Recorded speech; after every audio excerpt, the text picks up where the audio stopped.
Today's reading from Matthew's Gospel continues exactly where we left off last week. The calling of the disciples, the commissioning of the 12, and the sending out.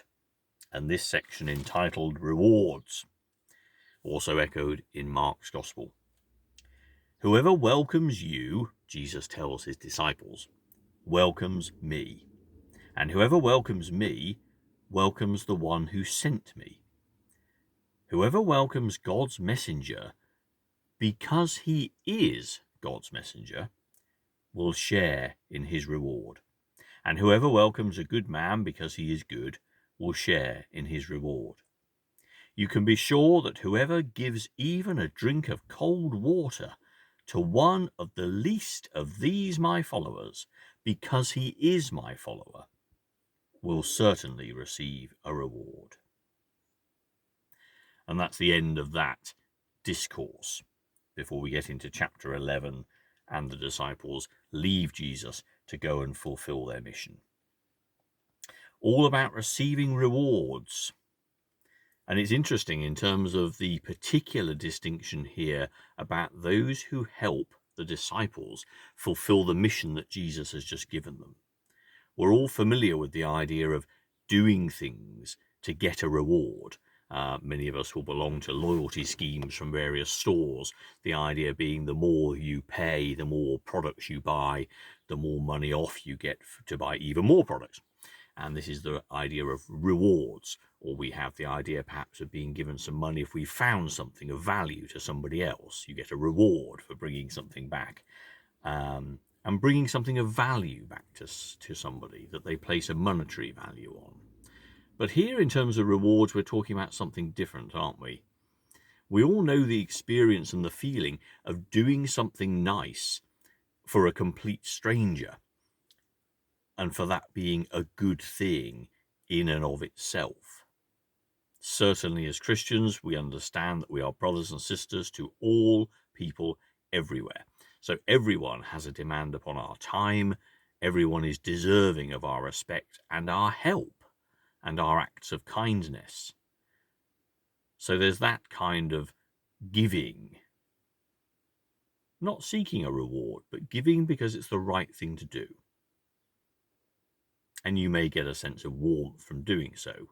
Certainly, if your attitude in life is to walk around and be dismissive of people, blinkered to their needs, and centered upon yourself, then you may well feel at the end of the day that life has given you nothing, because you haven't actually interacted with another person, you haven't engaged with another person, and you haven't given anything of yourself to anybody else.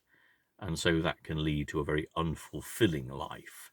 I learned at an early age with my first job working behind a bar that you could either approach each new request for a drink as a demand upon your time and a hassle, or you could regard every new person who comes up to the counter as an opportunity for fun, for interaction, for conversation. And all of you who've worked in shops and dealt with people one after another will know that you can either regard that as a hassle and a drain, or an opportunity to engage with new people and have some fun. And it's certainly when you do the latter that the day goes a lot faster than if you don't. So what you put into those interactions repays you. And that's a sort of a hint to where Jesus is getting at here. But of course, we also do things that are very nice or kind or thoughtful for the people who we love. And then, of course, there's a particular extra layer of satisfaction, is a clumsy word, but a sense of fulfillment, a sense of doing something good. If you know that you've made somebody you know really well and who you love happy, the levels of communication you have with such a person are on a much deeper level. And so it's a much more profound sense of reward to know that you've made them happy or done something thoughtful for them. It's a warmth and a glow that stays with you longer than if you've just done an act of kindness to a complete stranger with whom you have no conversation. But Jesus here talks about people who help those disciples as they do their mission. Whoever welcomes God's messenger because he is God's messenger, emphasis there, of course, will share in his reward. And what is God's messenger?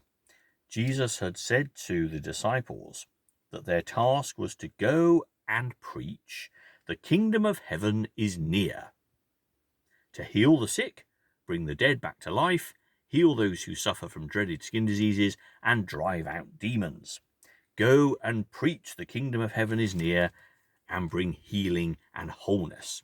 Tell people about the kingdom and live it, bringing peace and joy and happiness to all those people as signs of the kingdom breaking in, because that's what happens. Because you're not just talking to people about a dry subject here, about the kingdom in the abstract, you're talking to people about good news. And good news should leave a positive impact on people's lives. Good news should be good. It should help. It should heal. It should bring wholeness, as described there. So if you are helping somebody who's engaged in that kind of activity, then Jesus says there is a reward there, a payback. And the payback, of course, is not something for you personally.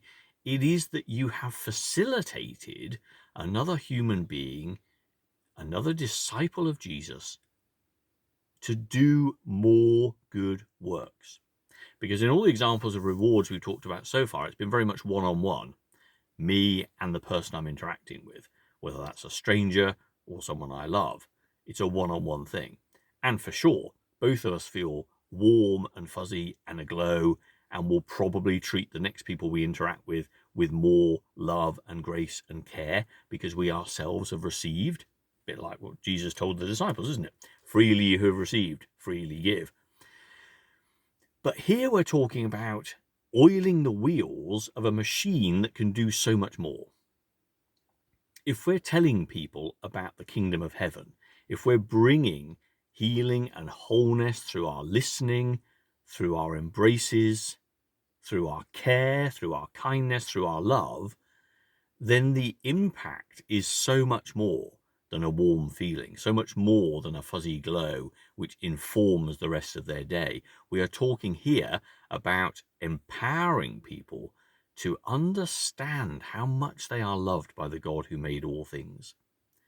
We're talking here about conveying to others something of such profound importance that it will literally change their lives. And so to be engaged in that missionary work, as the 12 in this excerpt from Matthew's Gospel talks about, to be active in the business of bringing in the kingdom of heaven here on earth to brothers far and near, is to be in the business of changing lives and transforming lives for the better, enabling people to know that they're loved by God, and to give them that deep peace, joy, and assurance that that knowledge gives. So they too, of course, can go out and tell others too, as you do naturally. When you've received wonderful and good things, you go and you tell other people about it because it is just so tremendous. So that's the reward that is there.